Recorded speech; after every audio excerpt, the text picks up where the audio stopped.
And 40 years ago when I was first in ministry, people loved to talk about the end times, and they used to talk about the mark of the beast.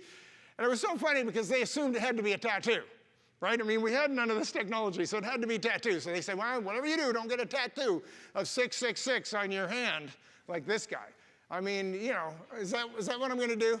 Or on your forehead like this guy. And it says you can't buy or sell without the mark. Well, maybe you can't buy or sell in the prison yard without this mark, but I'm sure it's not going to do you any good at Safeway. pretty sure about that.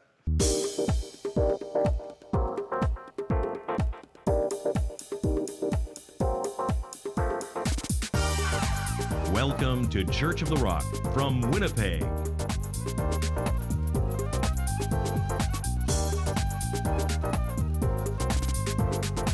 Stay tuned to this week's thought-provoking message from Pastor Mark Hughes.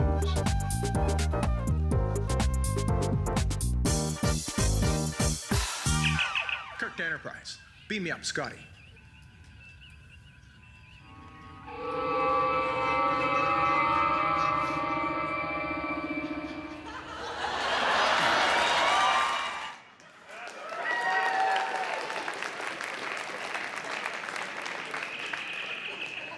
Captain's log. Stardate 2023.8, rounded off to the nearest decimal point. We've traveled back in time to save an ancient species from total annihilation. So far, there is no sign of intelligent life anywhere. But I'm going to find it. I'm going to find it. If I have to tear this universe another black hole, I'm going to find it. I've got to. Kirk out.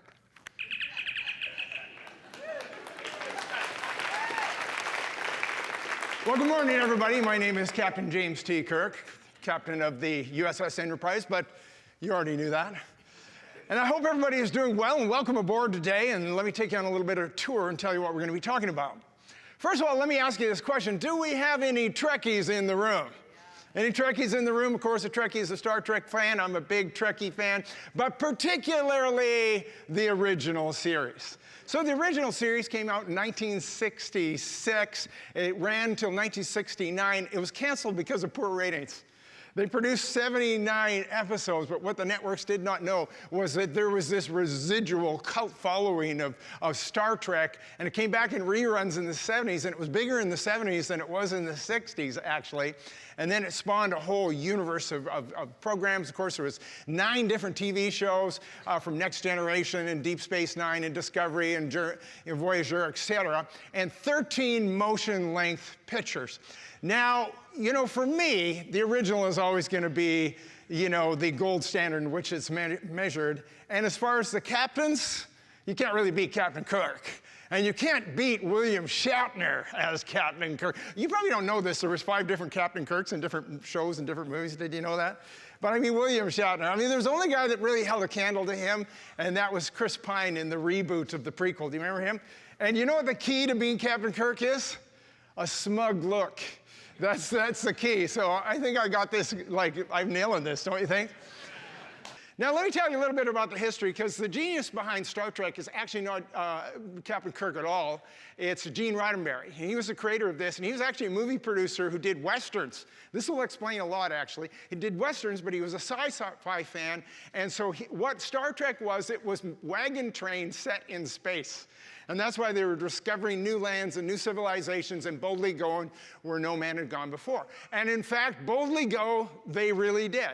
Because they did some stuff no television show had ever done. For one thing, it was an interracial, inter-ethnic cast. You'll remember you had Sulu, he was Asian, and you, of course, you had Uhura, who was not only was she black, but she was a black female.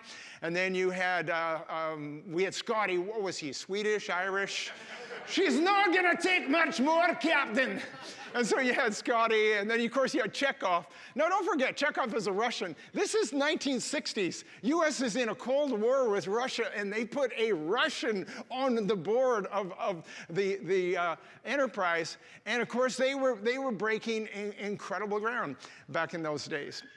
And what is really fascinating is you need to kind of look beneath the veil and find out what Gene Roddenberry was really trying to do. He was actually an avowed atheist, and he was a sci-fi guy, and he was predicting a future, a utopian future, where technology and automation was going to solve all of the world's problems. And there would be no more racism and no more violence and no more war and no more hunger and no more poverty and all these things would be gone away. And we would be freed from the tedium of work because automation had taken all that over, and we'd have all the time on our hands to go and travel the galaxies and pursue knowledge and mutual understanding.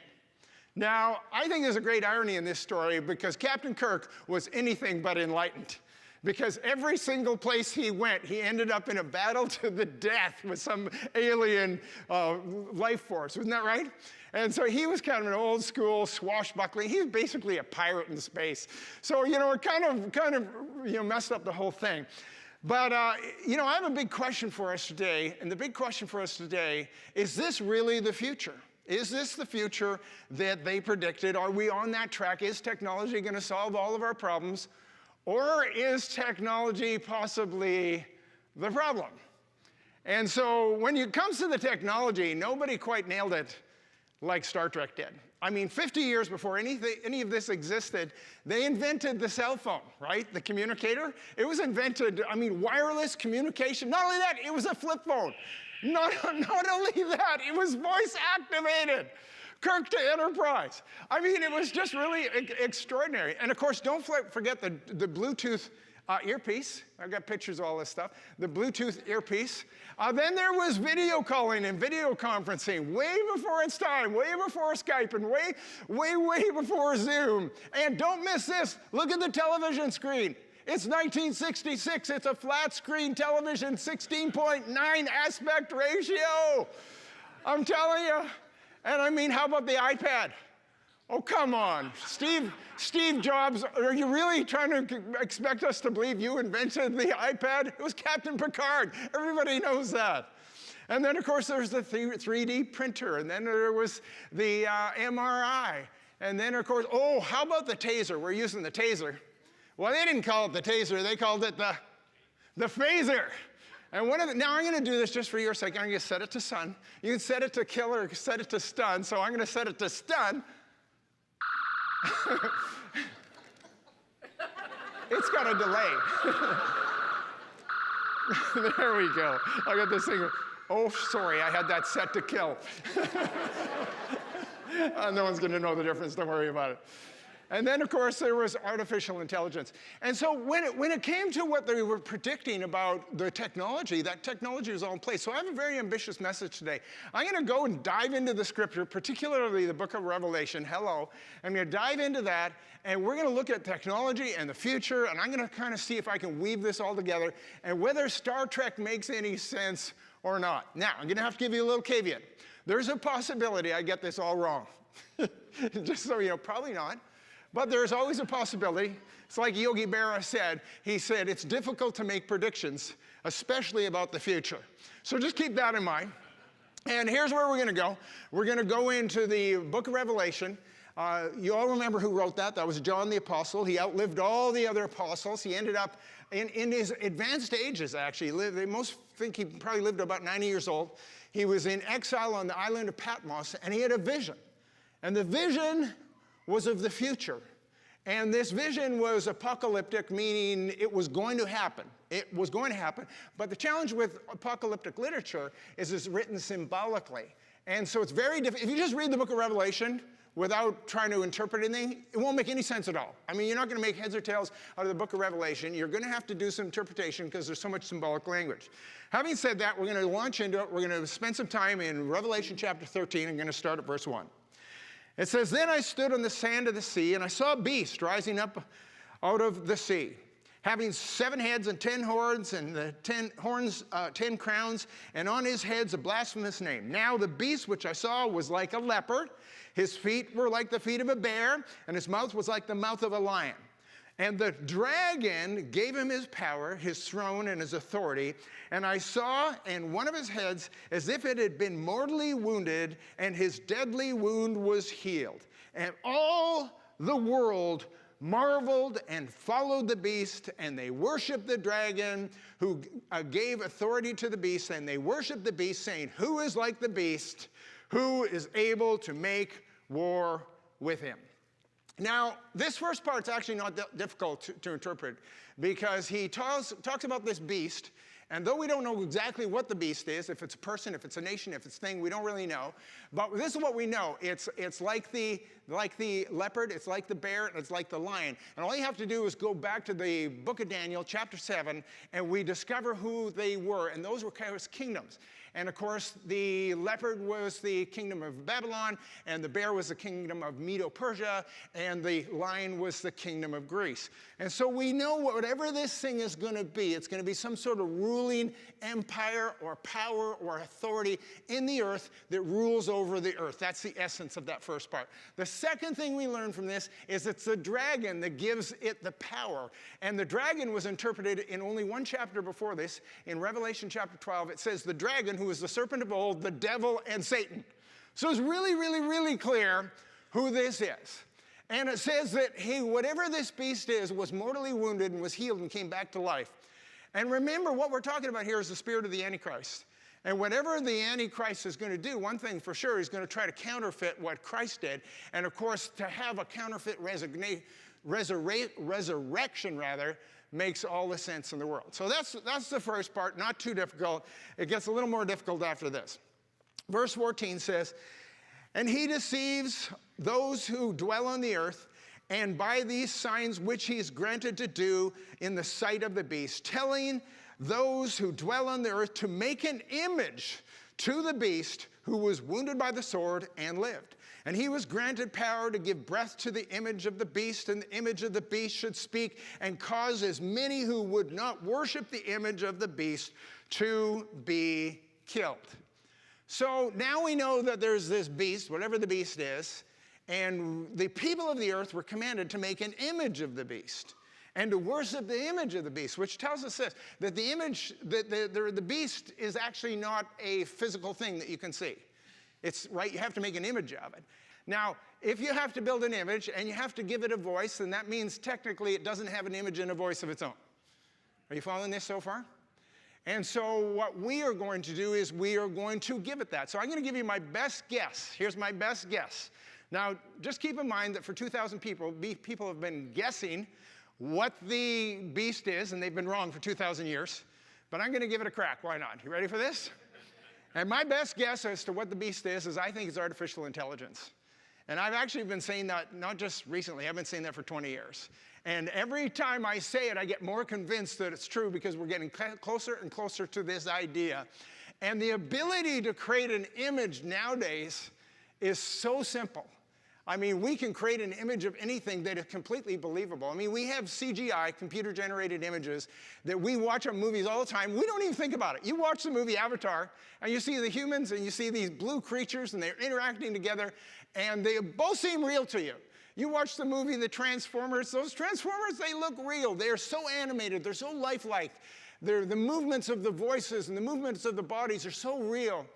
And so we just need to keep in mind that the ability to create an image of some man-made God that doesn't actually even exist would be the easiest thing in the world with the technology that we have today. Would you not agree with that? I mean, it'd be really simple. And just so you know, there's one done by advertising. Actually, they were doing an ad for one of those Ancestry-type websites, and they took a 150-year-old picture of Abraham Lincoln, black and white, and they recreated an image. I'm going to show you. You want to see the video? Yeah. I might as well keep showing videos. Here's the video. 77 years ago, our ancestors dreamed that we would build our family tree and make fascinating discoveries about our family history. Isn't that crazy? And so we could have anybody doing anything and saying anything they want, and how are you going to know? I mean, have any of you ever met any of these people in person? Have any of you ever met Tom Cruise in person? No, you don't know the difference. You can't tell the real from the fake. But that's not even the half of it. I mean, it gets much more significant than that. So I want to tell you about a secular political scientist by the name of Ian Bremmer. Here's a picture of him. He did a TED Talk on this. And in his TED Talk, he talked about what the next global superpower is going to be. And he says it's not going to be the US, it's not going to be Russia, it's not even going to be China. He says the next superpower in the world is going to be big tech.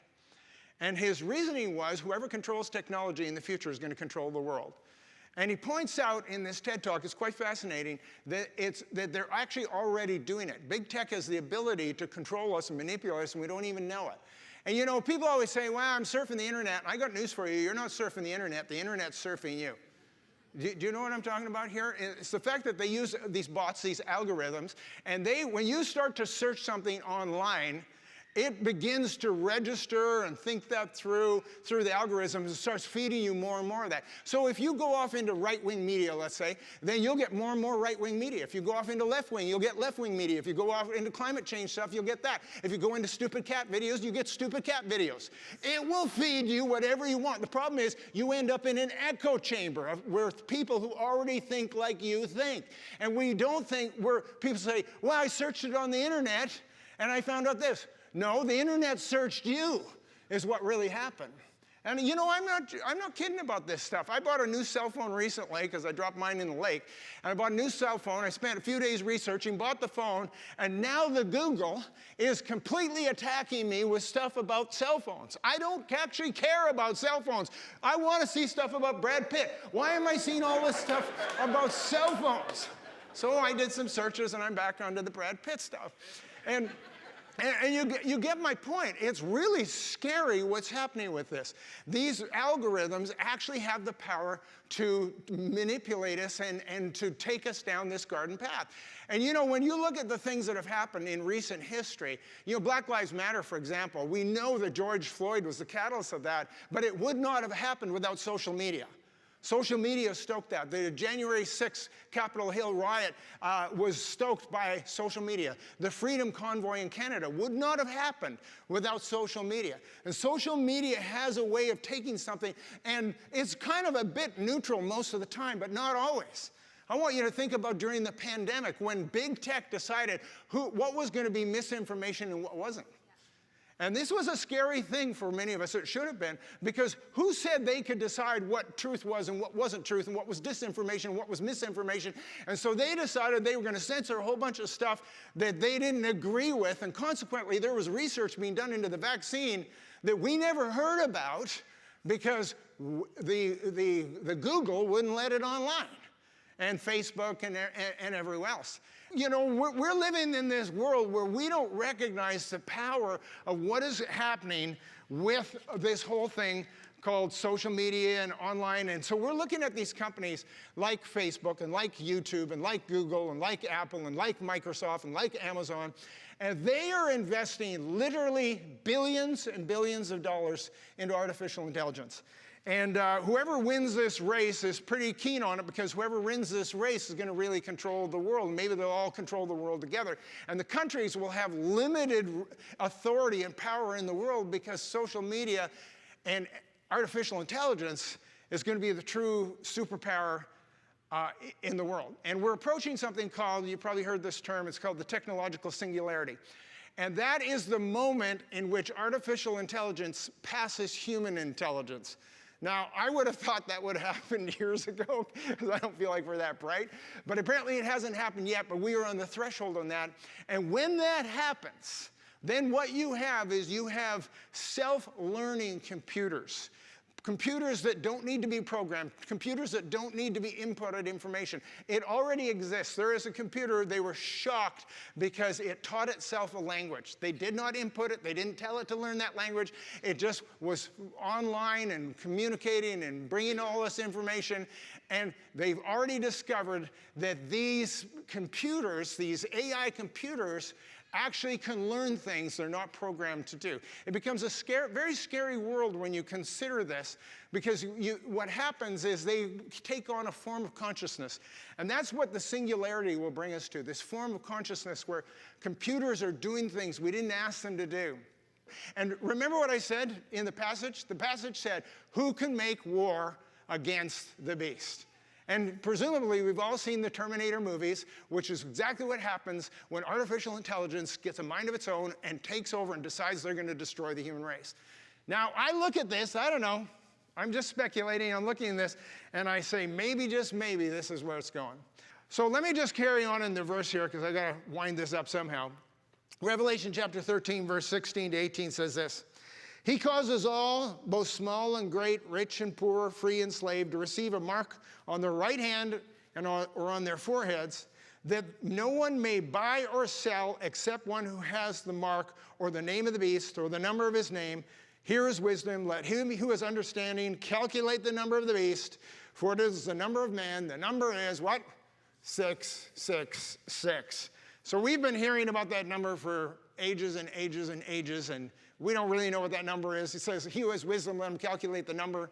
2,000 years later, nobody's calculated it. I guess we're not very bright. But people keep trying. I'm not trying because I'm not that smart. I'm not going to try to figure it out. But I'm not too worried about that. I'm more worried about how this number is going to work. Whatever the number is, how's it going to work? And 40 years ago when I was first in ministry, people loved to talk about the end times, and they used to talk about the mark of the beast. And it was so funny because they assumed it had to be a tattoo. Right? I mean, we had none of this technology, so it had to be tattoo. So they say, well, whatever you do, don't get a tattoo of 666 on your hand like this guy. I mean, is that what I'm going to do? Or on your forehead like this guy. And it says you can't buy or sell without the mark. Well, maybe you can't buy or sell in the prison yard without this mark, but I'm sure it's not going to do you any good at Safeway. pretty sure about that.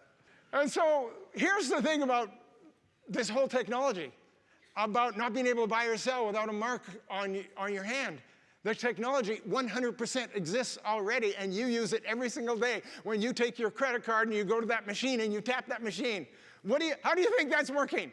You have a chip in that card, and you tap that chip, and boom, you've paid. How? Somehow, somewhere, who knows? Woohoo, free money. You don't know how it works. And that chip could be your cell phone for that matter. But all we have to do, it's only one small step. All we have to do is move that chip from your card to your hand. And why wouldn't you want to do that? Who wants to carry a credit card? That's so inconvenient. Let's just get it in our hand. And just so you know, tens of thousands of people, all over the world are already doing it, particularly in Northern Europe. It's called the RFID chip. Here's a picture of it. It's just this little chip. It takes 30 seconds. They inject it into your hand, boom, it's there. And all that information is now there. Radio frequency identification. Some of you might have a pet with one of these. They've been doing it with pets. They're not doing it with kids yet, but that's coming. They're doing it with luggage. Some of you have one in your luggage. I know you have, if you travel a lot. But people are getting these because it's so convenient. I don't have to pull out my wallet. I just have to go like this, and it's done. And what other information is going to be on that chip? What other information is going to be on that chip? It won't just be your financial information.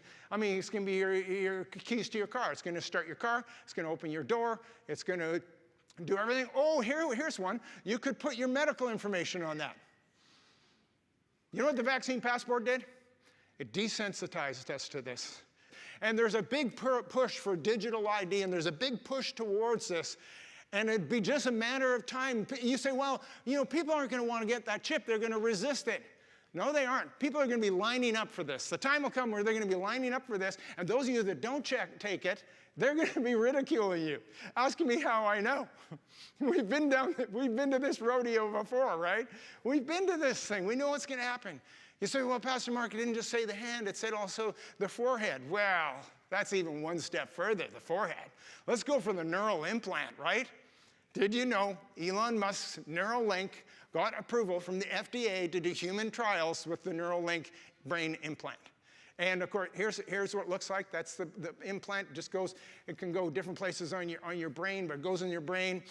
And about this point, I hope I've scared you a little bit. And here's what I don't want you to think. I don't want you to think that the artificial intelligence is the Antichrist. It might be the beast. The Antichrist is not necessarily a person. And I'll prove it to you, and I have a verse for you. And I'm going to wind it up with this in a second and give you some things to think about. This is 1 John. John, of course, wrote the book of Revelation. And 1 John chapter 4, verse 3, this is what he wrote. He said, "And every spirit that does not confess Jesus Christ has come in the flesh is not of God. And this is the spirit of the Antichrist, which you have heard was coming, is already in the world." Every spirit that does not confess Jesus Christ as Lord, that's the spirit of the Antichrist. And he says the spirit of the Antichrist is already here with us. And so whatever this thing is, whatever the beast is, whatever, and the Antichrist may be a particular person, but the essence of the Antichrist is this: it's rejecting Christ as your Lord and Savior. And the chip is not the problem, if it is indeed a chip, and it may not be. The artificial intelligence is not the problem per se, it's what is behind it. And we have these neo-atheists today, people like Sam Harris and Neil Tyson deGrasse, and they're telling us the same thing Gene Roddenberry told us 60 years ago, that technology is going to solve all the world's problems. And we're going to have peace, and we're going to have harmony, and we're going to have prosperity in the world if we will just embrace the technology. That is the message that we are hearing today. And we have to decide, what are we going to do to stand in the midst of this? And of course, there's some practical things we could do. If I were you, I wouldn't get that chip.